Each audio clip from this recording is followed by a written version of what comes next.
Podtacular, the unofficial Halo Universe podcast, presents episode 861, Out of Game Shortcomings, recorded live on May 11th, 2023.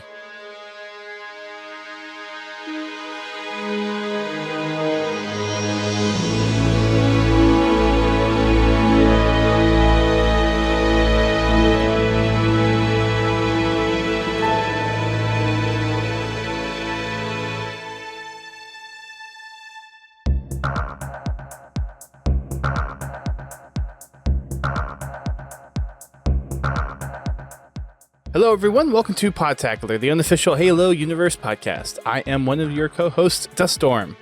I'm your other co-host, Godzilla T. And we're back after such a great interview with Brad last week from Impact Props. He had his 30th birthday. Happy birthday, Brad, in case you're listening to us after the fact. And we've got some news that has graced us with Halo Infinite and some other unfortunate news of the impending doom of a certain app that probably we could have seen coming from a mile away, but more like 50 miles away. But anyway, anyways, we'll talk about it in a little bit. But first of all, let's do our Podtacular recap. GT, how was Frackin' Friday last week? it was excellent. We had a lot of fun. Good. We played. What did we play? We played the community playlist for a little while. Then did the new big team thing, right? We did do the new big team thing. We did three or four games. Won most of them, which was nice. Yeah. That is quite an interesting set of weapons, I have to admit. Especially when you go, the escalation. Going from Cinder Shot, Rocket Launcher, to the next one was Sword and Hammer. I think so. Yeah, I believe that's right. It's interesting, the weapons selection. It actually does a really good job of not letting one team just steamroll. I think the original version does that pretty well too. It's just the original version. The original version does it really well, and that's why the oddball works so well. Because over in this one, there's the little Escherum's hammer. I don't know whatever. Honestly, I don't like it. I'm not a big fan of it either. Actually, I'm not really a big fan of any of the hammers because they just don't work right. I'm sorry, no matter what, if you drop the hammer on their head, they should be dead. Yeah. They shouldn't have to be 45 feet away for a hammer to kill them. Yeah, it's one of those things that it kind of... Well, even if you steamroll, the hammer, you have a little bit better option of actually getting some kills within the oddball. So it is a... I don't know, I think I actually get more kills with the oddball. It depends on what round the other team is on. Well, like, I'm talking final round to final round. Oh, sure. I mean... Yes. The reason those weapons are picked is to balance the previous weapons. So that, you just you don't get like 3 tiers ahead of somebody and just totally blast through them. Like I said, it's a good balance of, okay, well, this weapon works good for this, but this weapon is not as powerful right at the beginning, but the people in the previous one can kind of catch up. Mm-hmm. But then they throw you another oddball, and you go from a long range weapon to a short range weapon, and then the next tier, you got two teams on short range weapons. The next tier's long range weapons all of a sudden. So you're kind of yeah. There's a little bit of back and forth. I mean, the sandbox isn't. You have to kind of work within the weapons that you've got. So if it's not evenly, but they do a pretty good job. Yeah, I think they did a really good job with balancing them. They use the campaign variants of weapons. So yeah, the escalation slayer that's out there now has the variant weapons from the campaign, which gives it a little bit of more interesting flair. Like the base escalation slayer is good, And I feel like this evolved version, we'll call it that, has a lot of that same balance in it, but it definitely feels different because of the variant weapons versus the standard weapons. And I believe all the weapons are still the same weapon, except they're the variants, except for the last thing being a hammer instead of a oddball, which would, I guess, be the next closest thing to the oddball from the weapon inventory. No, the order is different, I think. No, that's right. You do start with rocket launchers on the regular. That's right. Yep. Never mind. But yeah, I mean, you get used to using the weapons that are provided in multiplayer, and then all of a sudden they throw in these campaign variants, which, most people don't play with that much. Definitely not in a PvP setup. Playing against AI is a lot different than playing against a person. So you kind of have to relearn how to use the weapons again. Because they have some different characteristics. Some of them are similar enough to their base weapon, but there's other ones that are quite different. I really like the needler. That needler works the way a needler should. It actually tracks its target. Yeah. It doesn't just kind of shotgun blast the needles. Mm-hmm. You've got the souped up drop wall that also shoots out shock damage if you shoot projectiles through it. You've got the grapple shot that does the shock damage as well. Mm-hmm. Yeah, we were, I think, like 3/4 away through the third game before I even realized which grapple hook it was. Yep. I think you can do the ground pound with it too. I've never tried it, but you should be. Well, yeah, I never got an opportunity to. Yeah. But it was a lot of fun. We had some good games on Friday last week. Yeah, the Pens was saying, the no recoil sidekick. That's fun. There's a lot of I can actually kill somebody with that one. Like the Halo 5 pistol all over again. Close. Not quite, but close. The Halo 5 pistol is, I think, one of the better pistols of the franchise. No, CE still's got, in my opinion. Well, I feel like CE's is so different that it's almost in its own class. Hence why there's the CE pistol super weapon in Halo 5. It's its own class of weapon. It's one caliber short of a 50 cal coming out of a pistol. Pretty much. Anyways. That would be hilarious to see a 50 cal shell just eject from that pistol every time you fire it. And just wait, it'll probably come in a cursed update or cursed Halo update. Which, well, actually, it kind of already did in this one. They have a giant pistol. I saw the giant pistol that's basically a railgun. One-shots everything. It's basically like a railgun, isn't it? I don't know. I haven't actually used it yet. That's a stream that needs to happen, is Cursed Halo, and we need to actually have them on the show. So, definitely. Does it support co-op?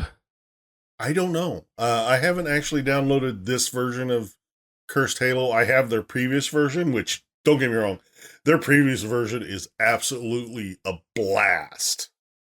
Okay, so that'll be our next objective. We're not doing the podcast next week.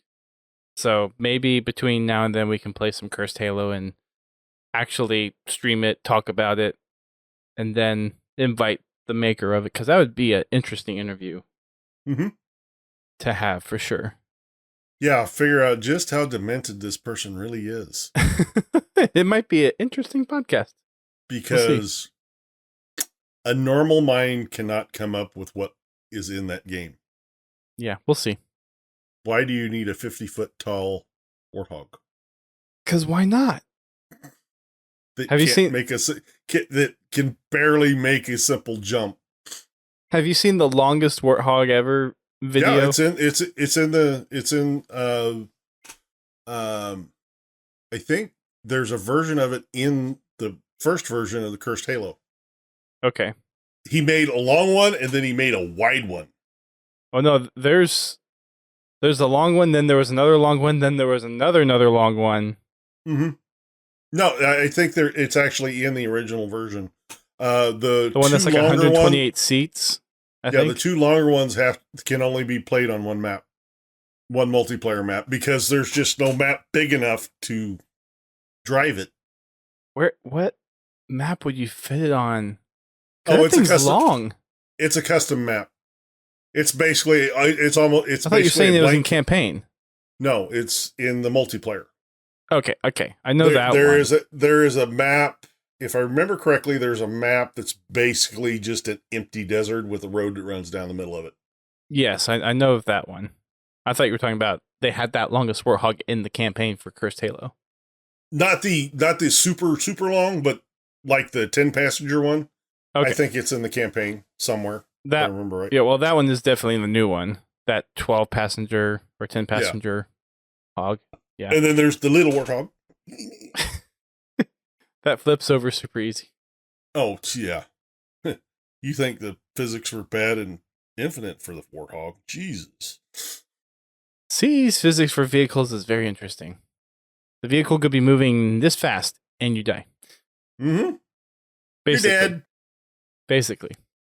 So let's move on to some news. Let's touch on, since we were talking about Escalation Slayer and the alternate variants of weapons, there was an update that came out for Season 3, and we got Super Fiesta in Halo Waypoint. Nice. Yeah. An update came out yesterday. It's just called the May update. It wasn't any particular update with lore or any new season content. It was just a May update. Mostly balanced changes to the sandbox for Halo, which we'll go over. But Super Fiesta is now in. I haven't had a chance to play it yet. I hope to play it a little bit tomorrow for Fraggin' Friday. Should be fun. Mm-hmm. But let's go over some of the other changes, shall we? First off, there is the ranked King of the Hill. So that's going to be just some updates to the settings. We've got the initial hill spawn being from 15 seconds to 5 seconds. So that delay at the beginning before the first hill comes in, that has been reduced. The wind-up period to score has been altogether removed. So there's no longer the little spin up of time while you're in the hill. It's just once you're in the hill, it starts ticking like it always has before Halo Infinite. And it allows players to score right away. So there's no delay to score in the hill. So updates to King of the Hill there. Sandbox tuning, there's quite a bit of it. We've got updates to the Disruptor, Spike Grenades, Dynamo Grenades, and Shroud Screen. So on the Disruptor side of things, we've got no more damage over time, which kind of sucks. That's the whole thing for the Disruptor. I mean, that's why you use it. So a lot of the changes for the Disruptor, they said, were to reduce the complexity of the weapon, which I will agree with. There is some complexity in how the Disruptor works because of how many different effects depending on how many shots you have and how does it chain react and all that stuff. So it can be confusing if you're not used to it. I know when I was playing it early on, I didn't understand what the Disruptor was supposed to do. It didn't take me that long to figure it out.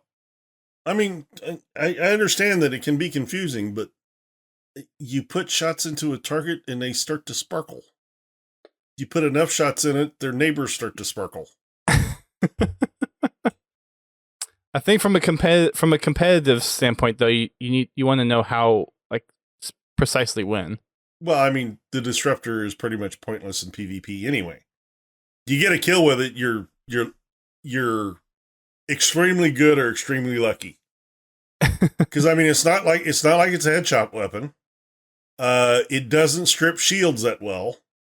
So the only thing you've got is the damage over time. If you actually hope to actually get a kill with it. And I don't know if a lot of the changes that they made actually, it seems like it more nerfs the Disruptor than actually buffs it or makes it less complicated. They have made it to where I will not even bother picking it up now. Challenge swap.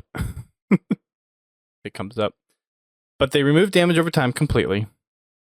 They reduced the chain damage distance from 5 world units to 2.5, which I feel is like, okay, you're already reducing things. Here's another reduction. Increased super combined damage from 60 to 70, I guess there's a bit of a increase in damage. And then increase the rate of fire from 4.285 to 5 rounds per second. So it's now slower. No. Oh, no, it's faster. Sorry. Yeah, it's faster. No, it's faster. It's faster. Well, as far as the chain, it sounds like they made the distance shorter. The chaining distance, yes. So it won't chain as far away. Like I said, now that thing is pointless to use. Unless it's just a beast of a 5-shot to kill. Yeah. I mean, I guess it super combines more quickly and it does more damage. So maybe for single targets, and I'm guessing that's where they're trying to go, is making it more useful against single targets. But that's not the function of the gun. It makes a little sense in my head. It makes it makes simpler. a little sense, but it doesn't fit the role that I thought they had for trying the to go for disruptor. shock weapons. Yeah. I thought it was more of, to be a group damage weapon. From my own personal experience with the shock weapons, they are the most confusing weapon damage type to figure out. Oh, I can never get them to chain. Doesn't matter which one I use. I never can get them to chain. Other than the grenades, those are pretty easy. You just throw them in a group and it chains right away. But like the disruptor, never had it chain. The shock rifle, I think I might have got a linked kill once or twice. But yeah, I'm still trying to figure out how people headshot with that damn thing. Because every time I get a headshot, I'm totally amazed that it actually worked. Same. Although Bobby and Keys are pretty good with it. Like I said, I'm not saying it's me. I cannot figure out how to consistently get a headshot with that damn thing. Yeah. So that's a disruptor. The role of the weapon has, I think, significantly changed. We'll just leave it at that. Yeah, it'll just sit there on the weapon rack, I bet. We'll see. See if it gets used or not. I could see it more competitively used because it has a lot more impact on a direct opponent than trying to chain it. But we'll see. We'll see what happens. Spike grenade. Increase the number of flechette. I didn't know that was a word until now. Submunitions that are released on detonation from 8 to 16. So now you get 16 spikes that shoot out. Reduce the travel distance from 5 world units to 3.5, so a lot more centralized damage around the grenade. Reduce the area of effect damage from 3.2 world units to 2 world units. Reduced area of effect damage amount from 300 to 160. Okay. Adjusted. Like buffed it and nerfed it at the same time. Right. That's kind of why I gave the face I did. And then adjusted the flechette bounce behavior to deviate less. That might be helpful. So, more munitions that come out in a smaller amount of space where it travels. There's an area of effect damage just around the... Okay, so they're focusing more on the flechette doing the damage and reducing the actual explosion piece of the grenade. Mm-hmm. How far it is, how much damage there is, to focus more on the actual spike damage. So I guess that's the kind of balancing act of it. So the flechette damage is the same, but there's more of them. So to balance the damage output doubling from the spikes that come out, they're reducing the actual explosive damage. Now just see how that plays out. I could see that working. I mean, the idea of like you want to throw a grenade and it kind of detonate right where you're throwing it makes some sense. Well, I've always felt the spike grenades were kind of underwhelming because I wonder if this will help with it. I tend to try to throw them in hallways and stuff when people are hiding in hallways, and it never seems to really do anything to them. So I think this actually helps because now there's double the projectiles, so there's double the chance for it to actually the spikes to overall hit them. So less damage focused here, more damage focused on the random spike trajectory stuff. So I can see this working. I'll be interested to see how that works. Me too. Dynamo grenades, talking about shock stuff. Lots of changes here.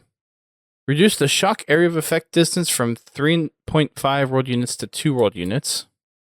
Reduce the shock chain distance from 5 to 2 world units. So, reducing at the moment. Increase shock damage per burst from 18 to 21. Okay. Removed movement stun from shock damage. I thought that was one of the cool effects of that. But, okay. Lowered arming time from 0.65 seconds to 0.5 seconds. I can see that being helpful. Just means it'll activate faster. That's fine. Yep. Reduce delay between shock damage pulses from 0.3 seconds to 0.25. So more shocks per time the grenade's out. And added one additional shock damage pulse at 2.5 seconds. So, again, going from damage out here to more focused damage here on the inside. Less outside damage, more inside damage. Again, I don't... I hear you. Now, I wonder if that... I'm sure they're talking about player movement, right? Yes. It was still stunned vehicles. Yes. It's just that whenever you were stunned by this grenade, your movement slowed down. That was kind... And again, that's kind of the point. Okay. We'll see. I can always change it back if it doesn't work out. Like I said, I'll be interested to see what these changes do. Same. And then the Shroud screen. In Ranked Arena, the Shroud screen charge has been reduced to 1. So I think it was... Yeah, I think in casual, it's either 4 or 5 charges. It takes a long time to recharge, but... No, I think you only get 3 charges. Is it in 3? Social. Yeah. Okay. Or in non-ranked play, let's put it that way.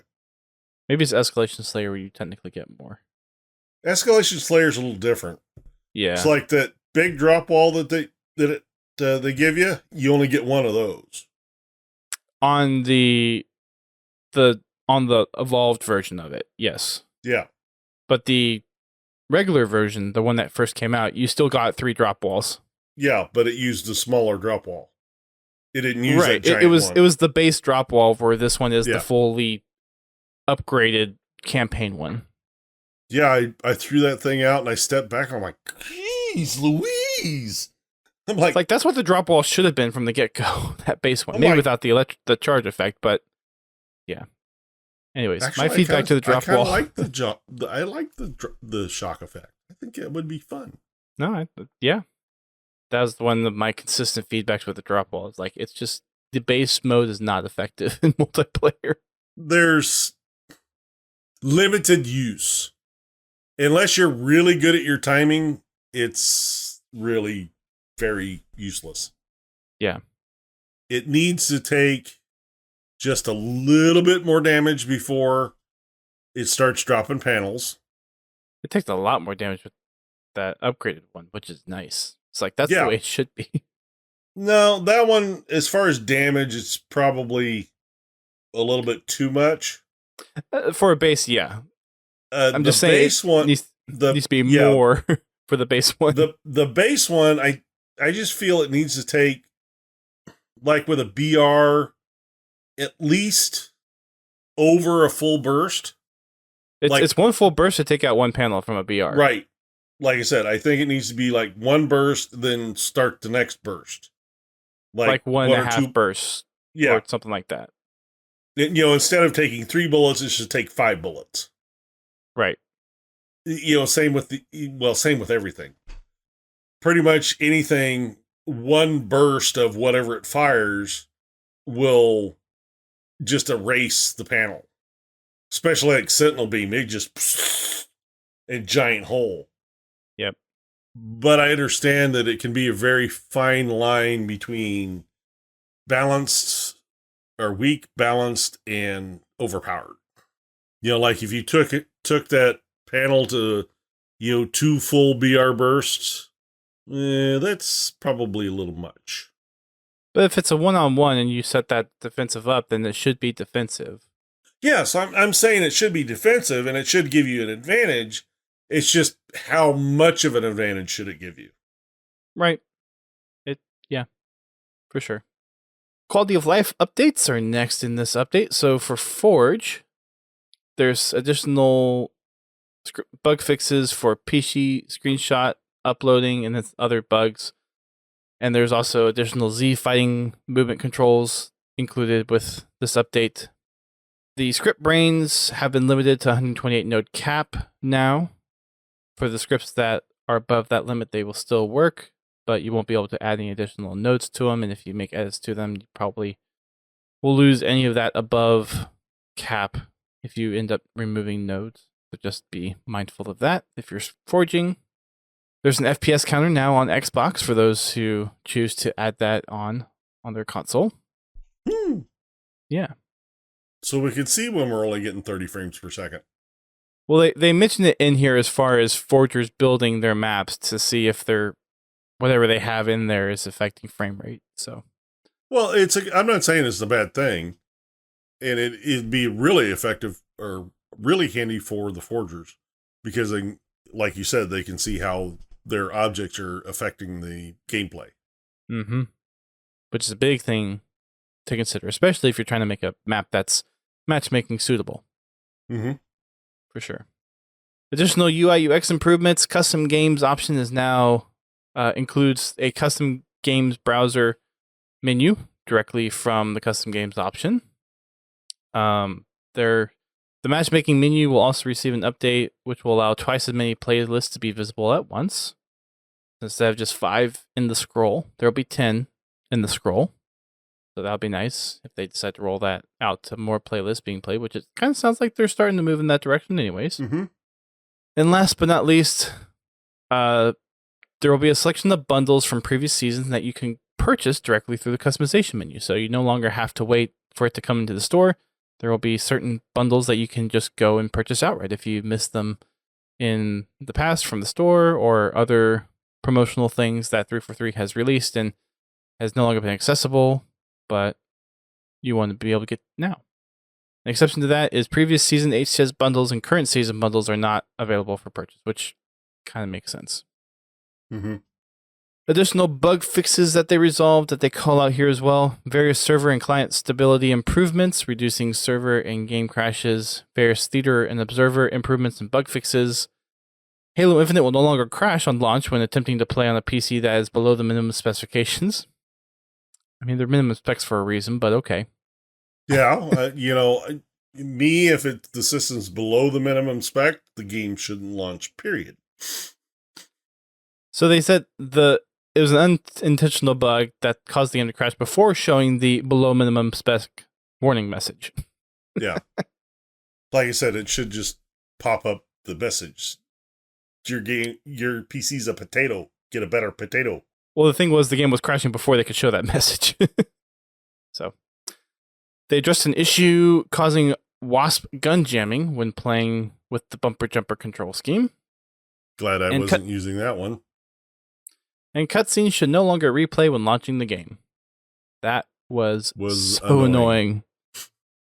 Although it was nice to watch them at least twice. The third time. Every time I booted up on Xbox. Although it didn't do it when I loaded on PC, except for the first time.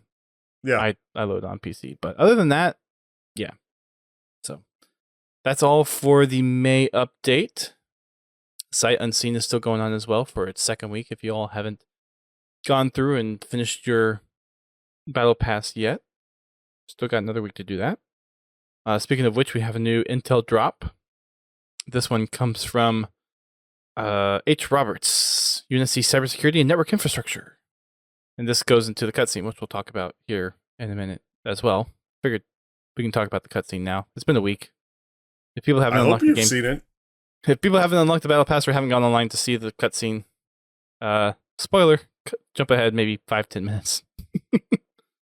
But this intel is titled Intrusion. Update. After multiple successful repro attempts, we can now confirm our initial flag from this morning. There have been over 24 discrete intrusion events logged, with several of them originating from previous dormant or archived systems. We're going to continue running multiple scans, but the initial indications are worrisome. We'll be submitting a formal recommendation this afternoon that we start proactively partitioning off key clusters to give ourselves as much buffer as possible. We'll submit a follow-up report shortly. As an IT guy who specializes in security, doesn't sound like they're taking this very seriously. They're Oni. Spartan go down the hole. Wee hunk. And what do we find at the bottom of the hole? A Oni don't know data yet. center. Well, we're about to talk about it. So buckle up, because we're talking about it. So, second cutscene, if you finish the battle pass, don't have to finish the capstone, you just have to finish through the 10 levels of the battle pass. We are greeted again by Spartan Din walking through a old lab or data center, something of the like. Din is talking about the last time he remembered being down there, part of when he was Oni. And shortly after talking about it, who of all but Irtus brings to life all the computers down there and starts making the Spartan assembly robot let go of a piece of armor until we see projected out of the armor the avatar of Irtus. Dun dun dun! Yeah. Who saw that coming? I'm really interested to see where the rest of the story's going. Yeah, and there's some speculation that's been going around the community a lot lately of what Irtus taking over as Spartan might entail as far as game mode, which, I mean, for those who haven't picked up on the clues yet, Infection is probably coming back as a game mode. It's been one of the most requested game modes that people have been clamoring for, be introduced into Halo Infinite, not only because of the multitudes of mini-games that have been based on the Infinite game mode, but just overall, narratively, it kind of fits with the whole intrusion of Irtus, the AI, and kind of fits into that infection mindset. But instead of being infected by the Flood, now we're being infected by AI. So before Halo 4, what were you infected by? That's a good question. And then in Halo 5, what were you infected by? That's a good honestly, question. I liked the concept that they did in Halo 4, where it actually physically changed the Spartan. You know, I like the way they did it, or I like the visual part of what they did. Mm-hmm. I really wish they would have initially thought about these Flood holding weapons. The mini games that were supposed to be supported by it, yeah. Yeah. There's a lot of mini games that have been built off of the Infection game mode that was introduced into Halo 3. Oh well, there's So hopefully if we do get Infection, that will be something that can be supported through Forge and all that. Yep. I mean, a lot of our favorite games were the base game mode was Infection. Speed. Yeah, Speed is Trash one of them. Compactor. Trash Compactor. Duck Hunt. Duck Hunt. The lobbing objects across the gap and you're on floating platforms. Jenga. The toilet bowl one from Halo 5. Yeah, toilet bowl. Flapjack. Let's see. Halo. Yeah. And Duck Hunt. It's similar to Duck Hunt. No, Halo. The big circle right, track. But I mean the concept is similar to Duck Hunt in that regard. Lots of mini games with it. Yep. We'll see. We'll see when it comes out. Fingers crossed. Next thing up on the news docket is another community spotlight. This comes from Moto, who's a streamer. Got her start on Mixer, really took off there and built a community, and now has moved over to Twitch, with obviously Mixer not being there anymore. Started out as a Reach kid, or sorry, not a Reach kid, a CE kid, so one of the OGs, and she's mostly she's a competitive casual multiplayer person, although she does enjoy the campaign. And apparently she used to podcast. She and a friend, did a podcast called Adrift Gamer, which ended in 2021. I had no idea this podcast even existed. I am right there with you. I don't recognize it. She's a fellow foreigner, and I didn't even know she did a podcast. So, oops. Yeah. Maybe we'll have to get her on the podcast and have her talk about her podcast. Might have to do that. We might just have to do that. So thank you, Pins, for linking the article. You can go on over to Halo Waypoint, check it out. Next piece of info is the $15,000 HCS Dallas qualifier hosted by FaZe Clan happening this weekend. This is happening in Dallas. Or sorry, not this one isn't happening in Dallas. This is a lead up to, well, oh yeah, this is the qualifier leading up to Dallas, which will take place the first week in June. So make sure you tune on over to the Halo Twitch channel, the Halo YouTube channel, HCS channels to catch all the action. Everything starts at 12 p.m. Eastern Time, 9 a.m. Pacific Time on the 12th, which is Friday, tomorrow. Those are listening live. If you're listening to this download, it's either happening or has already happened probably at this point.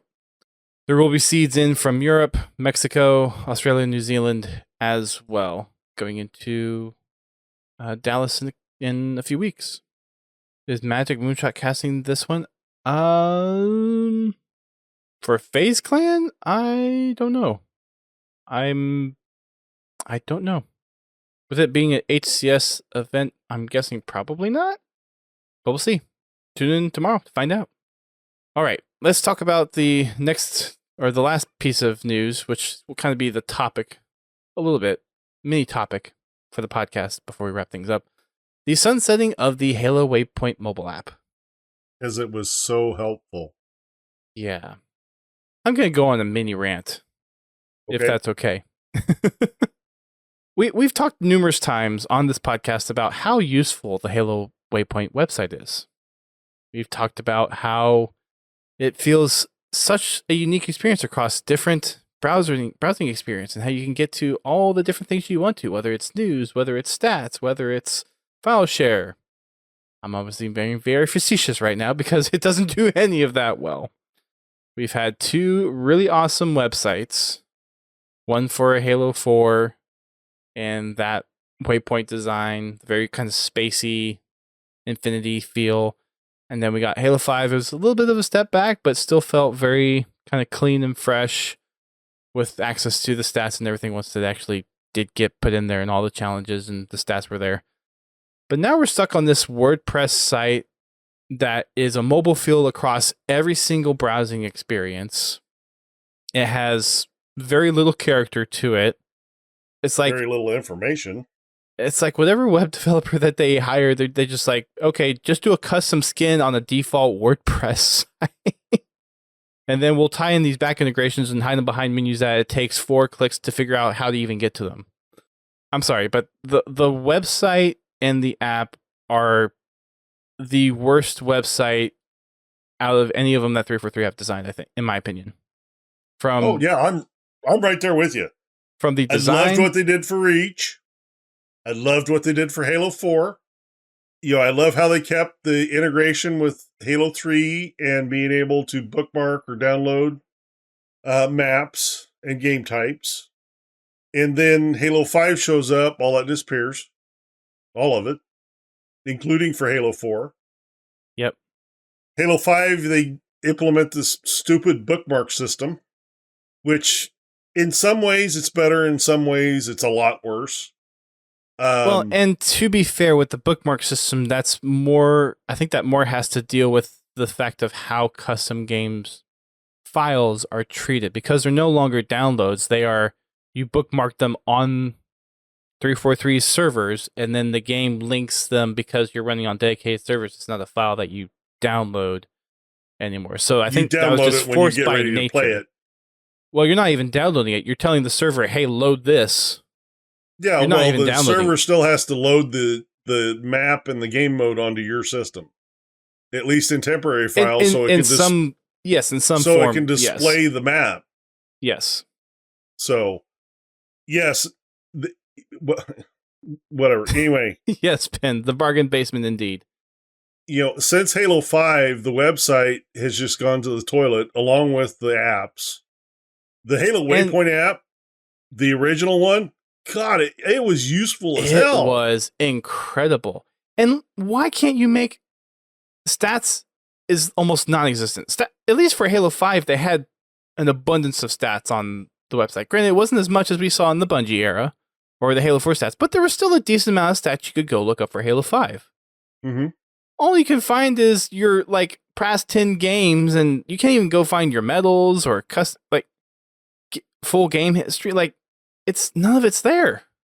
Like, that used to be a trophy for people, was going and touting all the medals that you got, all the games that you've won, showcasing off how many games that you've played in Halo or a certain playlist, what your rank was in the playlist. Yeah, that's an identity for people playing Halo. How often do you see screenshots of the website anymore? You don't, because there's nothing there to show.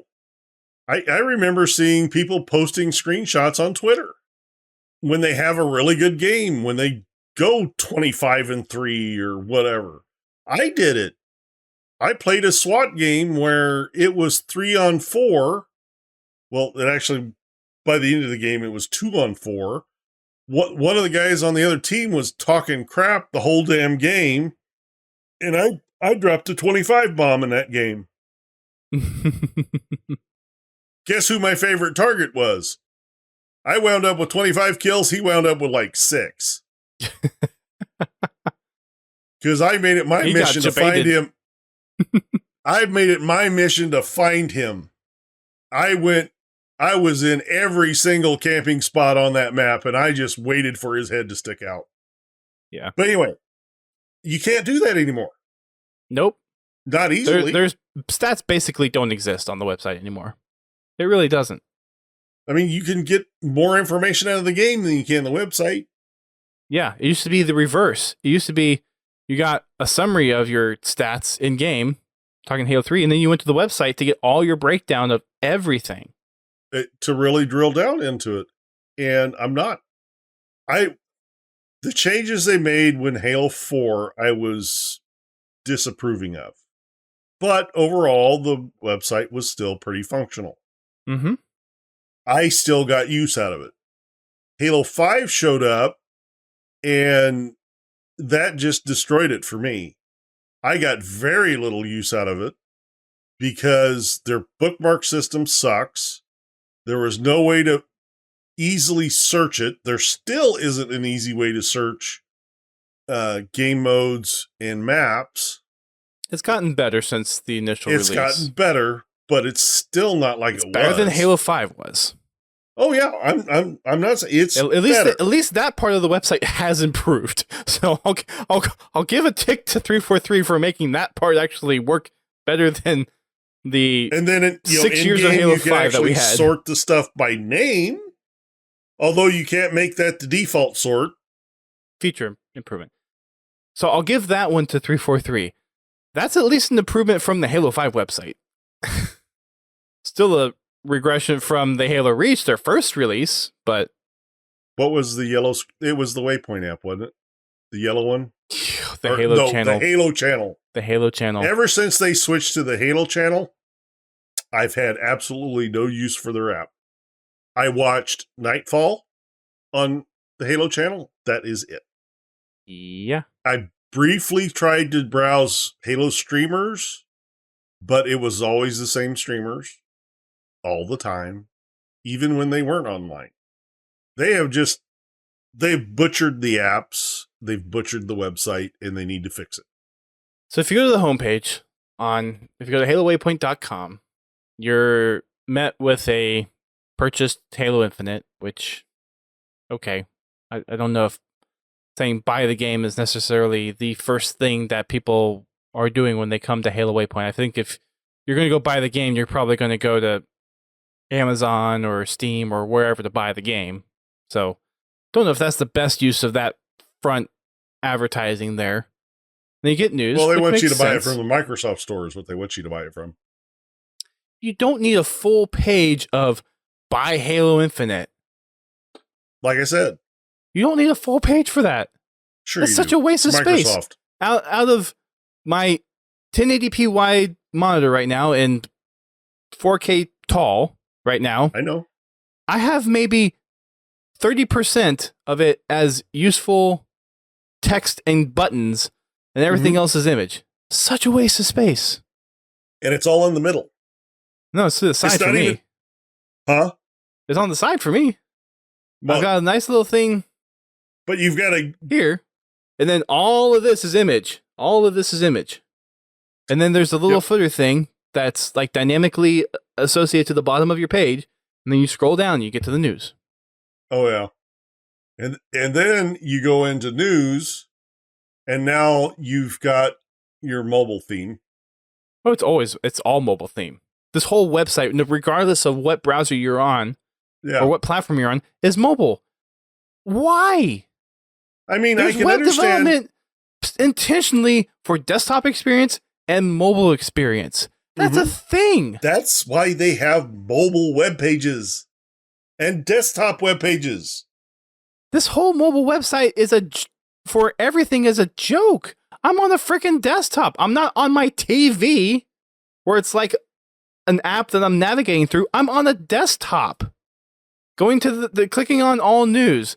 I have 4 sentences of text with 3 bubbles.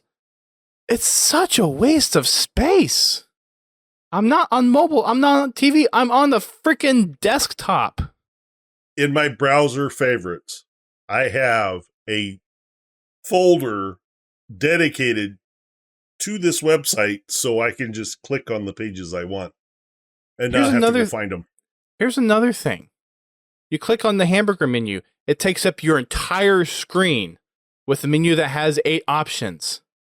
It could just be a little simple JavaScript thing that just puts a little box around the only options there. And guess what? There's another Get Halo button right there. Like the big one that's on the homepage wasn't enough. They really want you to buy a Halo. Tell you what, if I'm buying Halo, I've probably already bought Halo if I'm coming to your freaking website. Yeah. You know what? Buy Halo, a 50 pixel top banner with a Get Halo button on it. Get the latest experience in Halo Saga, whatever. Or maybe 200 pixels. It doesn't need to be 2160 tall of an advertisement to get Halo. No, I'm on a 4K monitor. My entire screen is dedicated to a 600 by 800 pixel block of text that says buy Halo. Why? Oh yeah, and the scaling for the website just doesn't work at all. Oh, I reported a bug to Unicheck, and I'm like, hey, this text isn't readable. And he's like, yeah, we're replicating it. What size do you get? So I took a video of my desktop. I was like, I'm resizing it. Oh, here's where it breaks. And it's literally half of my monitor. Like, depending on how wide my browser window is when it breaks. Yeah. I'm so... I love you, 343. Like, we obviously wouldn't be doing the podcast if we didn't love Halo and didn't love talking about it. But whoever your web dev is, or whatever decision that you've made, or you're forced your web dev to make, they need some creative freedom to actually make a website that's fun to visit and has a purpose to visit. It's not that useful right now except for checking news. Heck, even the esports section isn't greatly useful. I go to the esports section. I go to events. Hey, I want to see what events are coming in this season. Guess what? When I click on the events, it has nothing. It has the kickoff, final results, and the VOD. Where is the schedule? I can't find the schedule by just navigating Halo Waypoint. I have to Google search the Season 2 schedule to find the link to the post in the news section. There's not a schedule on the esports homepage of Halo Waypoint, which you think might be a number one thing that people are coming to the esports page to find. That's where I would go first to look for it. You think if I go to halo.gg and want to get probably the latest information on this season, yeah, you might want to see the last event that happened. That makes sense. You might want to see what the tournament rules are or what the event rules are. Because if you're a partnered team or whatever, you want to get that information. That's not linked anywhere. The jump to part, and again, I have a whole freaking screen that is one header image that is literally half the page, and stay connected. Here's all the info that you need, and here's our socials. Guess what? Every social button is taking up a 200 by 200 pixel square. rules aren't default linked on here. There's a Halo WC 2022 last season. There's a grassroots. There's an events, which again, the events doesn't even take you to this year's schedule of events. There's partner teams, which, okay, the only thing is all the emblems of the individual partner teams and just clickable buttons. Like, there's not even flavor text for any of them. It's just, here's a button with their logo. Give them a toss. Like, explain, like, okay, this team is composed of these individuals started here. Here are their socials, and here's their website. Use your space effectively. This website's a freaking joke. Again, events doesn't go to the latest schedule or any upcoming events of like we just talked about the qualifier coming up.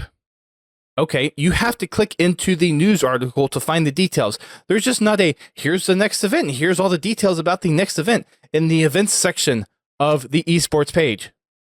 Wouldn't that be kind of one of the first things that if someone's trying to look at the event right now, it's like Halo.gg. That should be one of the first things that come up. It's like, okay, here's the schedule, here's the next event, and the details for this next event. No, the first thing that should come up is buy Halo. I'm sorry, that's right. Buy Halo's not in here. They messed up on that. There's no buy Halo on here. The decisions that were made with the website this time were awful. The decisions made for the mobile app were even worse. The mobile app should be a place where I didn't use this that much because whenever I tried to use it during the Forerunner testing and during launch, the customization of it didn't work. Granted, the customization within Halo Infinite is still kind of a mess. But after the first season, I didn't try to go and customize my Spartan in the mobile app, which, okay, that's a decent use case for the mobile app. Mm-hmm. But if it worked. If you were to get the Halo Waypoint mobile app, what would you expect it to do? Work. What features or capabilities would you expect to... If I want to have a mobile app for this game on my phone, what things do I want to have about this game or franchise that I can do from my app? List your top 3 or top 5. Oh, for me, for me, latest news. Be able to look at my Spartan. Be able to look at my stats. Nope. They got 2 of them. Yeah. So they're your top 3. But the number one of all of it is it needs to function. Well, there is that. Every time I open that app, it would hang from anywhere from 5 to 10 seconds, sometimes even 30 seconds, while it loaded. Okay, so at least I've used the Halo Waypoint soon enough where it hasn't archived it yet. So at least it's still on my phone and it hasn't been archived yet. Oh, last time I reset my phone, I didn't even bother installing it. Okay, it only took 2 seconds to load, so not bad. I have to sign in. I probably haven't used it so long as it hasn't saved my sign-in credentials. But at least it loaded decently quickly. Yeah. I'm signed back in. Okay, that's interesting. It says I'm signed in with Steam. That's new, I guess. So I click on my profile, it says sign in with Steam. So I get profile and redeem code, which, okay, redeeming codes kind of makes sense for any of the unlocks that you might get. There's also games. So the bottom middle icon is games. To buy games. A whole freaking button just to buy games. That makes no freaking sense. You're going to dedicate one full section just to buy games. And there's a Fireteam Raven thing on here? Yeah. Okay, and then there's career. It used to be called companion, and now it's called career. There's some old UI elements that it looks like sneak into certain places that were replaced, I guess. I get my Halo MCC avatar? Yeah. I have my MCC rank. Well, no, you have to actually pick the game to see your current Spartan or avatar. Oh, you have to go to games and then pick it. Yeah. Oh, that's weird. Yeah. Mm-hmm. That should be like a drop-down menu. That shouldn't be a freaking main button to go and select which game you want to check your stats on. No. Yep. Mm-hmm. That should be okay, if I'm in my career, that should be a drop down, change game. Okay, so for MCC, I have my emblem, which is the emblem with a white background. They couldn't make that transparent or anything. My nameplate's not even right, and the rank icon doesn't even fit in there. I've got my overall rank down here with my progression, unlocking from the latest battle passes, overall achievement progress. So that's the summary. Multiplayer has win-loss percentages, KD, games played, last 20 games. Campaign is not even accurate. It says I haven't unlocked any terminals, skulls, or audio logs, which is completely wrong on Combat Evolved. So, okay, so like here, Combat Evolved is right there, and I can just click it, and I get a little list of games. Like that should have been easy to do for just the games in general. Like that's all it takes. That's it. Like that's it. So none of the unlockables are actually tracked in here properly at all. Skulls and terminals, audio logs, all that, nothing. There is highest For those score. of you listening to the download, we're Dust showing is off holding the up app, Dust is holding up his phone to on different pages. There's progression, so you can see what you've actually unlocked in the different. They're not called battle passes or whatever the armor unlock things are in MCC. I forget what they're called at the moment. Anyways, it shows you what's coming up, so that's at least nice. Be nice if you could actually unlock them in here. It doesn't seem like you can, but that would be an expected function. It's like, okay, if I have season points, I should be able to go in here and pick which one to unlock. So you think that would be a function? Well, to be fair, they're not the only one that doesn't let you do that stuff. Still, just some feedback. I'm with you. That would kind of make sense if you're going to present it here. Don't just show a list, like be able to unlock it. Okay, Halo 5, because we know 343's all but abandoned Halo 5 at this point. Career. Okay, everything is there as it should be. So I've got my Spartan and my emblem, my current progress with the XP. So this is actually helpful because it actually shows the XP of how many I have and what's left. So this is actually more useful than the website was. So another kudo to 343 on that. Shows the daily challenges. So the daily win for Firefight, Warzone, and Arena. Shows commendation progress. Leaderboards for ranked playlists, which is good in here. It shows actual leaderboards for each playlist, which is good. Commendations you can explore. Different medals that you've earned, how many you've earned them. So like this is actually for Halo 5, this is actually fully functioning for what I would expect. There's no customization of Spartans in here, but that was kind of an early thing anyway. So okay, for the Halo 5 stuff, the app actually works. The thing that 343 doesn't care about actually works in the app. Like I said, I haven't even fired up the Halo Waypoint app in over a year because I was just so frustrated with it that it was slow, glitchy, didn't give me the information I wanted. So I just quit using it. Yep. And I honestly got more use out of the Halo Channel app than I have this one. And then for Halo Infinite, it does show emblem, nameplate, current battle pass rank, and all that. For challenges, it shows the daily challenge, which is the only one daily challenge. And then under weekly, it only shows one. It doesn't even show 3 like you can in game. It doesn't even let you scroll through all the ones that you can have. It just shows you one. It shows you what's coming up next in your battle pass to unlock, which, okay, doesn't need that big of a card for that, necessarily. Battle pass, you can at least browse the entire battle pass, which is nice. Shows you what's coming up next. I mean, there are good things about it, but just the overall presentation of it is hard to navigate and confusing. But all this is battle pass stuff and summary stuff. There's no customization of your Spartan anymore on here. I guess they took that out. Well, yeah, because that was awful. There's no stats. You can try to click on store. It did load. So you can buy the stuff from the store in the app, which, okay, that would make sense to use the app for. Mm-hmm. So the stuff that's currently in the store, you can use your credits to actually buy. So kudos on that.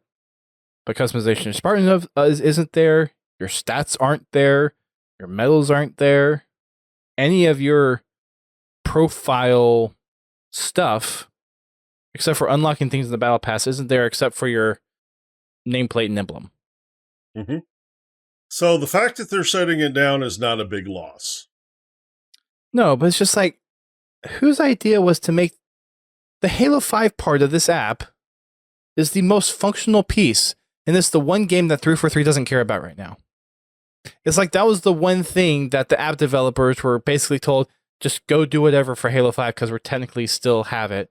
And that was the one thing that they could actually do what they wanted to do with the app because they weren't given any restrictions. And then MCC's kind of halfway baked and Halo Infinite's just, no. I'm sorry, but as far as user experience outside of the game, or well, kind of even in the game, it's not that great. But for the website and the app, what's going on, 343? Really? What is going on? I mean, if you want people to engage with your franchise outside of the game and outside of social media on platforms that's not your platform, this is not the way to do it. The experiences are crap. The only useful thing that you can really do on here is news, and then half-baked go and bookmark files on the website, and then Google search the rest of it, or Bing search the rest of it to find it indexed on the news article. Everything, all the information is embedded in news articles. That's not how you design a freaking website for this kind of thing. It's just not. Well, I mean, it's great for announcing what's going on, but the information needs to be put in its proper place as well. But that doesn't support the life of players enjoying the game. Yeah, you can announce something, sure. How much of that is actually the experience of a player involved with the game? Less than 5% is people going and checking the news. The news articles are great for announcing stuff, but announcing the schedule for HCS for 2023. Yeah. Great, thanks. Take that information, put it on the Halo GG page. Yeah. The esports page should be a one-stop shop for all the information that anyone could be looking for. It should be the top hits for everything. What's the next event? What's the schedule? What happened in the last event? Where are the team rosters? Like, all of those should be on there. And only one of them is on there, prominently displayed, well, 1.5. The old one's on there where the events is like, here's the previous event stuff, nothing about the current schedule, nothing about the next event happening. And then the teams are just icons with buttons. You're not doing the community and the player base any favors with the design of your website. Yeah, it's pretty bad when the website looks better on half my monitor than it does full screen. I'm on half my monitor. It doesn't look that good now. It looks better than it does full screen. So the next thing under the menu on Halo Waypoint is show, which obviously goes to the TV show. And again, 3 sentences taking up my whole screen with the big button, subscribe to Paramount Plus and watch the trailer. Taking up my whole freaking screen. Makes sense on a mobile phone or a TV, not on the desktop, not on the laptop. They have different CSSs for different browser platforms for a reason. Use them. Then you can download the series or buy the Steelbook. That's the next section. And then there's news. At least here for the cast, they have buttons, but you can actually click on the buttons and get a little tidbit about them.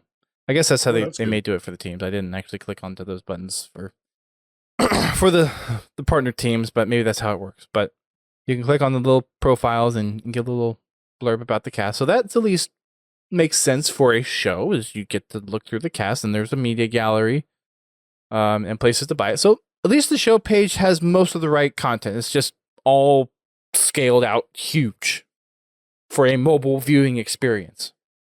But at least the content's pretty spot on for that for now. So you got that. And then you have community, which is a split drop down. There's Halo Insider and Content Browser. Both of those make sense. But where's the forums? I thought they didn't get rid of the forums yet. Maybe they did.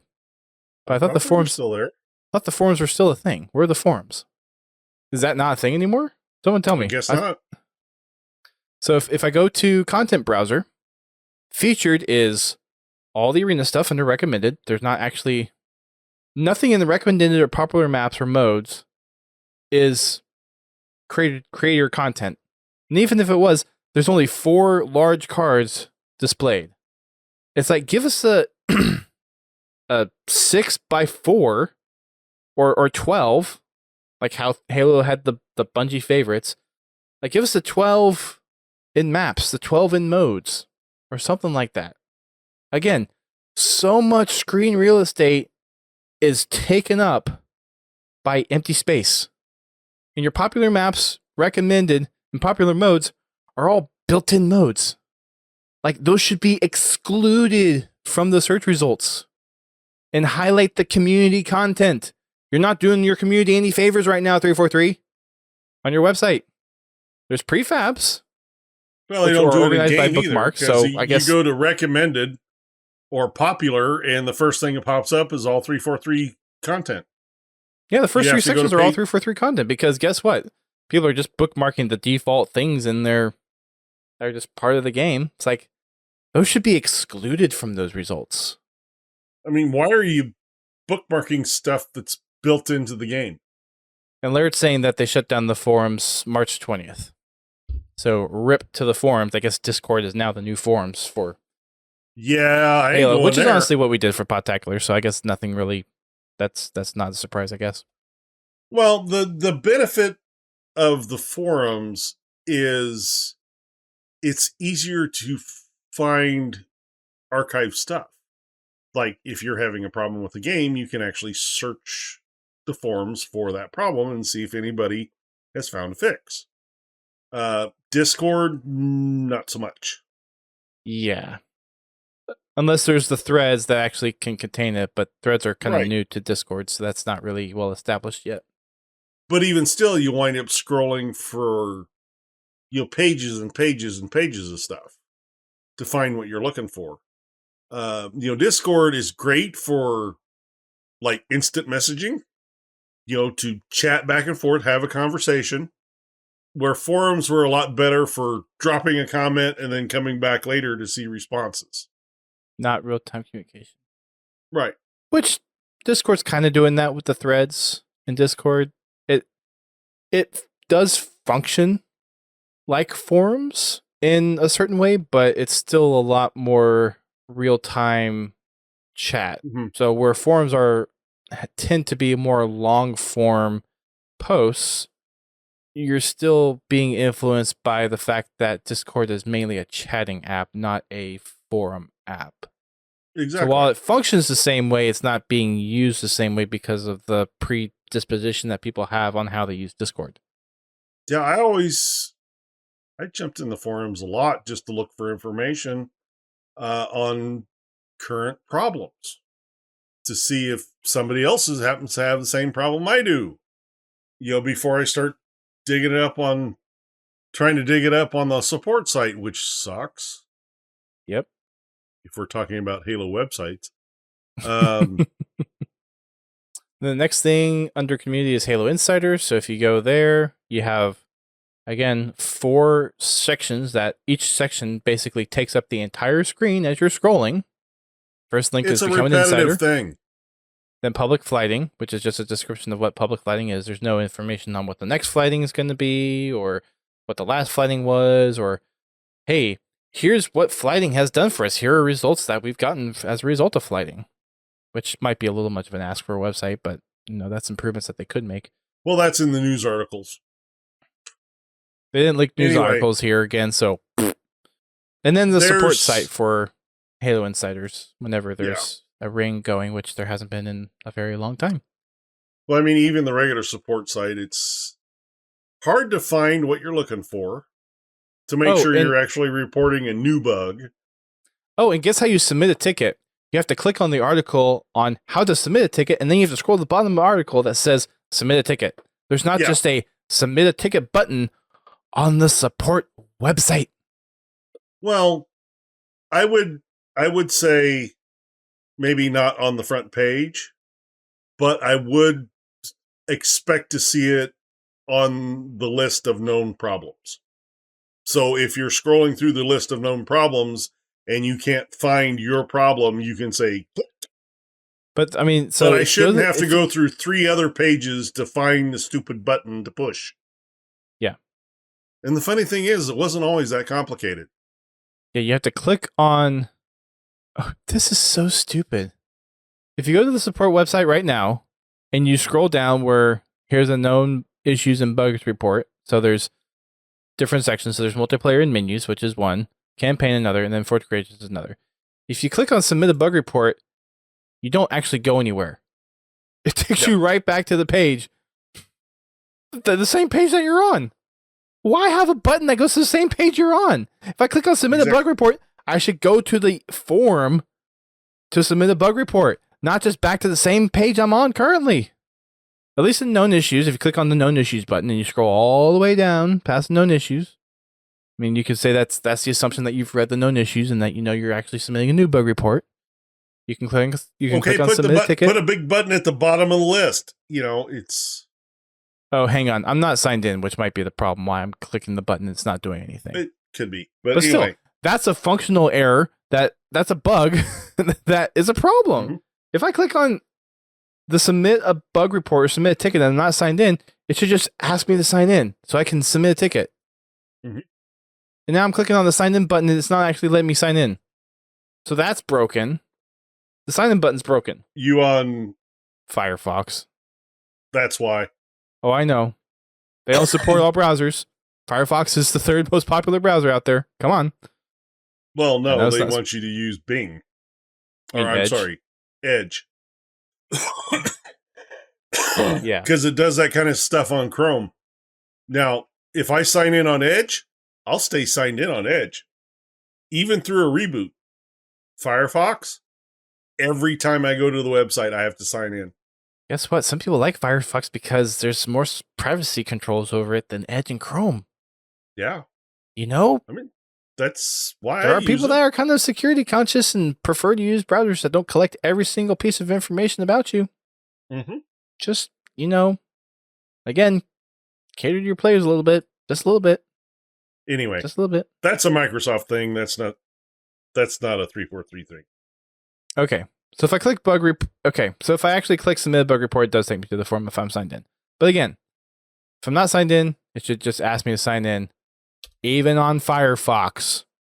Well, see, you know, if you were on Edge, you wouldn't have to sign in because it wouldn't sign you out because you restarted your computer or you closed the browser window. So the other 2 things in the menu are a link to support and link to gear, which both make sense. Want to buy Halo merch? I know if I need support. So those in the menu, okay, those are fine. Anyway, 343, you need to work on your presentation in the digital realm, mainly your website, and I would say your mobile app, but you're trashing it anyway, so it's pointless. There's so much potential for both of these. Mm-hmm. There is, and they're not. Well, one, they probably currently don't have the staffing to even bother farting with it. Probably not anymore. And even when they did, they were so focused on the games that the website and the mobile app were, they probably wouldn't even qualify as an afterthought. But I do have to say, every time they've revamped the website, there's been functionality lost. Yeah. At least for the Halo 5 website, while there are certain things that you expect to do on it, just didn't work. At least it was a little more compact. Granted, the stats section was kind of blown out like this, but I don't feel like it was this blown out. But the website is built for mobile and only mobile, which makes no sense. If I'm on mobile, give me a mobile experience. If I'm on desktop, give me a full featured desktop experience. Instead, they're just cutting corners, and they're not even giving us most of the information that we would come to the website in the first place for. I'm no graphic designer, but like, I know a good website when I see it. And I have dabbled in making my own websites before. I go there for the news and the, because that's all you can go there for. That's all you can go there for right now is the news. You can't even get the useful information out of Halo.gg. Yeah, it's just Like, how out of touch are they with the community as far as what they want to get out of the out of game experience with the website and the app? It's like there's no connection there. mm-hmm. None. Or very little. And heck, most people probably don't get their news straight from Halo Waypoint anyways. They probably get it from YouTube. They probably get it from a content creator. They probably get it from a digested version of a tweet post or a Facebook post or an Instagram post. Like, we come to the website for the podcast because it's easier to read it that way. And we like get to all get the information from the horse's mouth and not through third parties. But there's a whole bunch of other websites that are probably getting more traffic to them than actually visiting the website. People are probably getting more information from Twitter. Whenever I see Mint Blitz talk about new info, he's always linking, or most of the time, taking a screenshot of the Twitter post and putting it in his videos. The engagement with the community outside the game is broken. And there is no sense that 343 has done any research into what that experience should look like, what a good mobile experience looks like, what a good desktop experience looks like for these games. And I mean, maybe it's that bad across the industry. I don't know. I haven't really checked on other games, but I know Fortnite, I can go and check my stats on Fortnite.gg or fn something stats.com or whatever. But like, I can go get my stats. Well, I mean, with Destiny, their mobile experience has gotten much better than when it was when it started. You basically could look at a lot of stuff, but you couldn't do anything about it. I mean, and this, you can't even look at a lot of it. You can't really do anything with what you're looking at anyways for Halo Infinite. Yeah. Nowadays with Destiny, you can actually interact with the app and it affects in-game. But honestly, with Destiny, a lot of the non-Bungie stuff, just the API that Destiny has, is more functional outside of Bungie than it is inside. The information is easier to find, it's searchable, it's sortable. But I mean, that's third parties using the API, right? That's third parties using the API. That's kind of always been the case. But Bungie is at least being active with their own API and making use of it, where 343 is not. Infinite has an API. That information is there. Just 343 is not doing anything with it. I didn't say it was a good API. I didn't say it was a functional API. The information's there for them to pull. They just have to do it. Yes. There's some other things regarding the API on why we haven't seen it made available yet. They don't want to see how see how broken Infinite is. That's probably all I can really say about that at the moment. Don't worry about it. Like I said, the information's there. It's something that they can access, and it's something they are not using. Yes, the information. I didn't say they had to make it public. They can keep it in-house. They can use it. They can present it on the website. Is actually use it. Like, post it on the website. Like, make a mobile app that can access it. Is the problem that you can't, you don't want to pay for the extra web processing for people to go and find their stats? Is that it? Like, cutting corners? Big Microsoft's making a whole lot of huge money investments and not focusing. Like, they're more worried about making the big purchases than actually making the small ones. It seems like that seems to be the trend with Microsoft over the last 2 years. Is we don't care about the small purchases. 10. And they just announced today that there's not going to be any raises for Microsoft and for full-time employees come this next year. It's like, can you not just take care of your own people first before going for money grabs? Really? Corporate America, you got to love them. Yeah, sure. Well, I mean, I get people all the time that want to buy a part from me, but it's a special order part. It's for an older car. It's not as popular as it was, so it's not something that's kept in town. and they get all miffed at me that I want to charge them freight. Okay. Specialty part. $45 part. Freight to bring it in is $35. So I'm supposed to just give you the part for free? So I lose money on the freight. I lose money on the part. So that is a net negative for me. Negative for you, yeah. But you won't buy it from me because I'm going to charge you freight. It's like, okay, bye. You know, there are situations where I can make that happen. I had a customer that needed a part that was in another state and he wanted it overnighted.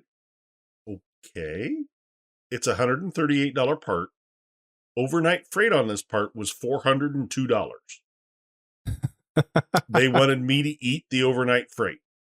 Now, granted, it is due to our mistake or a problem with from the place that we were going to get it from, but there is a limit to that. If you want me to spend $400 on overnighting something, you're going to pay for it. Yeah, especially if it's overnight. You know, it's stuff like that. But corporations have this, it's me. Screw everybody else. Yeah, even their own. Yeah. I mean, you know, honestly, once you get over $1 million a year, what do you do with the money? I mean, I know what I would do with it, but... No, seriously. If you had a guaranteed income of $1 million a year, what would $2 million a year get you? Another 7 houses? What the fuck you need that many houses for? Another 27 cars? How do you need 27 cars for? Now, don't get me wrong. My garage would be like, 450 feet long by hot rods, 600 feet wide. But, I'd be building a house, making sure that there's a land party man cave. So I could host land parties and cook for people. I'm not saying people can't spend the money, because obviously there are ways to spend the money. But what's the point? It's you and your wife. Why do you need a 50-bedroom house? Just to say you have it? Probably. I don't know. Yeah. It's a problem, and it affects all of us. It affects the things we love to do, like play video games. And I wish there was a way we could fix it. So we'll end that rant. Yay, rant. So in case you didn't get the news part of this, the mobile app is shutting down in a couple weeks. And we're really sad about it. Not. So. Well, we ranted on that one long enough.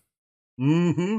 We somehow took an announcement of an app expiring to take an hour discussion about how bad it went from app to website to corporate America, back to the app, back to corporate America, back to the website. Oh. Yeah. Well, Confound, that's the whole reason why they're shutting it down, because no one was using the app, according to usage data. People were more going to the website. Which people going to the website useless. And what they were trying to do is still a question, because really the only useful thing on that website is the news. And I guess kind of bookmarking files now, because that's actually working and supported. But no stats, no Spartan profile or game history. That out-of-game experience just does not exist anymore, except for bookmarking files. So, and you bet your butt I provided this feedback before the game came out, before the website released. Anyways, sorry for more of a ranty episode. We're not going to be here next week because I have, I guess we'll call it a class that I am taking that is Thursday night, Friday night, and all day Saturday next week. So I will not be available. Dust is getting smarter. Maybe if GT is daring, he might stream some Cursed Halo or something on Thursday next week. I'll leave that up to him and let him make the announcements. Maybe. I got to get it installed first. I mean, I'm guessing it's part of the Steam Workshop now. Yeah, it's part of the Steam Workshop. This will be my first venture into the Steam Workshop, so it ought to be interesting. That's Indeed. Kind of, I thinking, one of my weekend tasks. Gotcha. So that'll wrap it up for us tonight. Come join us tomorrow night for Fraggin' Friday, or all Fridays for Fraggin' Friday. We'll be in Infinite again. And hopefully the next time we're on the podcast, we won't have something so ranty to discuss. Maybe we'll have something better. We'll see. Less ranty, more positive. Anyway. We shall see. All right. Thank you, folks, for listening. I saw we got a lot more viewers later on in the podcast, maybe because we were ranting. Who knows? Deathstorm's ranting. It's getting interesting. Anyways, we'll see you on the next one. Again, no podcast next week. We'll see you all in a couple weeks on, guess that'll be the 25th of May on Twitch. Have a good night, everybody. Good morning, wherever you are. Thanks for listening. See you next time. Thank you for listening to Podtacular, the unofficial Halo Universe podcast. You can find our podcast on your favorite podcasting service and listen to us live every Thursday night at 8:30 p.m. Eastern Time on Twitch. Check out our website, podtacular.com, and join the community on Discord at podtacular.com/discord. If you want to play Halo with us, come join us for Fraggin' Fridays at 8:30 p.m. Eastern Time. You can find us on Twitter, Facebook, Instagram, and YouTube. Become a supporter of the show by sharing the show with your friends and family, or help keep the lights on by subscribing to us on Twitch, donating via PayPal, or becoming a patron alongside Confal, Pins Halo, and Prestige Ace. Until next time, keep on fragging trucks.